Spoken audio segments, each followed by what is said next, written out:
du représentant spécial du secrétaire général des Nations Unies, Christopher Ross, pour le Maroc est programmé pour la mi-octobre, et ce afin de faire avancer le dossier sahraoui. Pensez-vous, Monsieur Galland, que les autorités marocaines se conformeront-elles cette fois-ci aux recommandations de l'ONU ou bien continueront-elles à faire fi de la légalité internationale?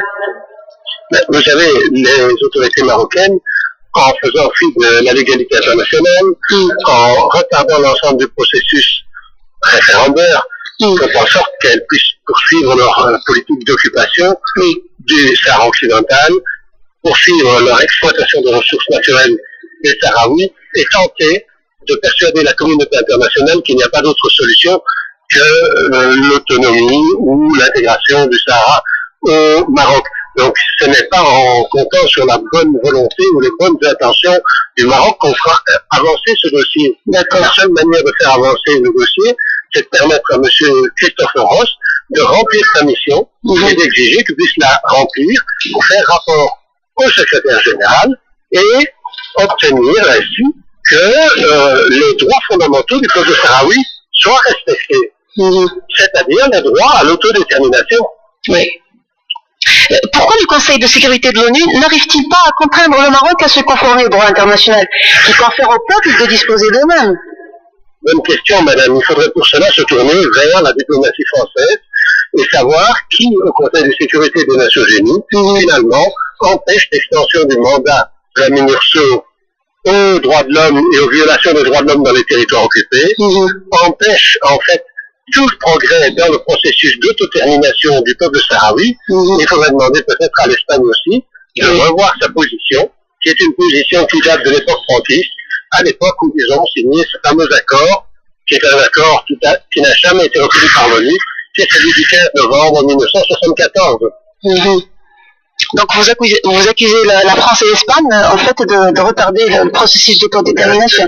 Je le dénonce carrément de trouver un intérêt finalement à avoir avec le Maroc une position qui est une position attentiste ou une position collaborationniste.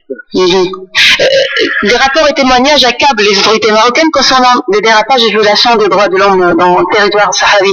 Quel écho vous parviennent-ils à propos de ces dépassements, M. Galland?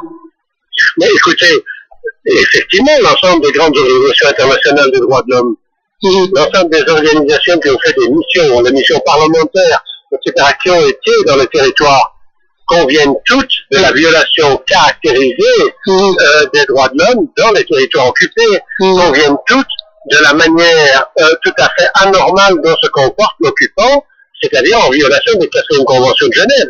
Et donc, il y a là une série de rapports accablants qui finalement le secrétaire général en a pris acte. Il en a pris acte dans son rapport du mois d'avril dernier.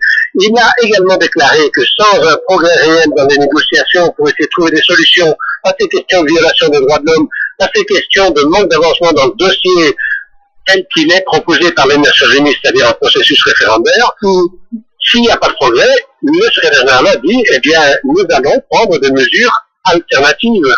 Et quels sont, selon vous, Écoutez, là c'est pas difficile. Il y a la possibilité sur le droit de l'homme d'étendre le rapport de la MINURSO. Si pas le rapport de la MINURSO, il faut passer par Genève et il faut que le Conseil des droits de l'homme envoie un délégué spécial pour la question des territoires occupés. Deux, il y a après ça à obtenir un peu plus de cohérence de la part du Conseil de sécurité et des Nations Unies pour mettre en œuvre le processus d'autodétermination du peuple sahraoui. Si c'est pas par le processus référendaire qui consiste à consulter les populations, c'est simplement de prendre une décision conforme à ce que sont les règles des Nations Unies par rapport aux droits des peuples non autonomes à obtenir leur indépendance. Très bien. Vous avez souligné lors de votre passage à La Haye qu'il fallait réorganiser la solidarité avec les Sahraouis et contrer activement la Chine coloniale marocaine et sa propagande. Quel est votre programme d'action pour y arriver, M. Galland? C'est un volet important et nous allons nous réunir à Madrid maintenant ce 10 septembre pour préparer la conférence européenne et internationale des comités de soutien aux Sahraouis. Et dans cette conférence, nous allons faire l'établissement du programme de ce que la solidarité peut faire pour faire en sorte que les instances internationales, les États responsables prennent des mesures. Et ça, c'est la pression qui doit être initiée au sein des parlements, au sein des assemblées nationales, au sein de l'Assemblée des Nations Unies, au sein de l'Assemblée des droits de l'homme. C'est tout un travail militant que nous allons réadapter en fonction de cette exigence fondamentale. Très bien. Y a-t-il une position européenne claire vis-à-vis de la question du Sahara? Si oui, peut-on savoir laquelle? Et qu'en est-il du poids de la France par rapport à cette question, sachant que le Maroc est considéré comme un protectorat français? Si vous me demandez la position de la Commission européenne, elle est claire. La Commission européenne, à chaque fois, a réaffirmé qu'elle défendait la position des Nations Unies et le droit à l'autodétermination du peuple sahraoui. Ça, c'est la position européenne. La position européenne, elle est claire, mais il se fait que celle des États qui entourent cette décision n'est pas aussi claire, notamment celle de la France et de l'Espagne. D'accord. Quel lobby le Maroc actionne-t-il en Europe et en Belgique pour maintenir le statu quo actuel et empêcher un référendum sur l'autodétermination? Mais le référendum, si vous voulez, il est défini par les Nations Unies, il a été engagé depuis 1990. Il devait être établi en 1992, et c'est la politique marocaine d'avoir retardé sans cesse la mise en œuvre du référendum, et puis, lorsque ce délai devenait absolument insupportable, d'être venu avec une proposition alternative dite de l'autonomie. L'Europe, en cette matière, estime qu'elle n'est pas compétente.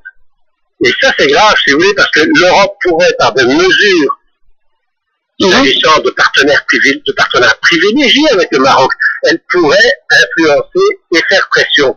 Il se fait qu'au sein de l'Europe, ceux qui empêchent que cette pression ne puisse se faire, c'est la France et c'est l'Espagne. Donc ce sont deux pays européens. D'accord. Oui. L'armée marocaine est en état d'alerte et le Polisario a mobilisé ses étudiants en prévision d'une reprise des hostilités ces derniers jours. Ce scénario est-il possible selon vous, M. Galland? Évidemment, tout peuple a le droit de se défendre lorsqu'il est occupé.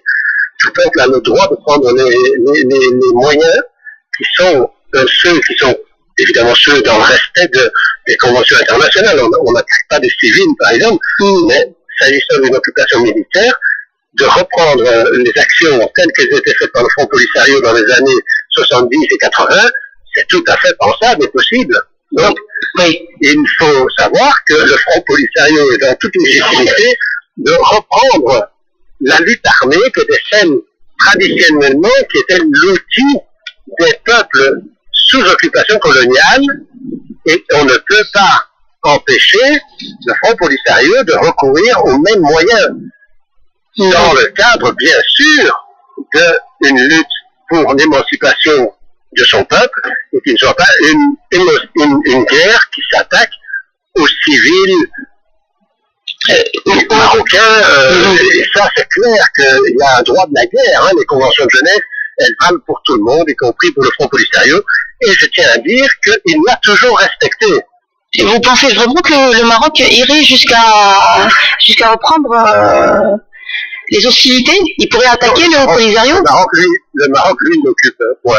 Et tant qu'on ne le met pas devant la contrainte de devoir se retirer, de devoir démonter ce mur énorme de 1700 km, tant qu'on ne le met pas sur la contrainte de devoir le faire comme on a mis l'Afrique du Sud, devant la contrainte de devoir mettre fin à l'apartheid, c'est une contrainte internationale qui oblige finalement un occupant à se retirer, ou c'est la lutte du peuple.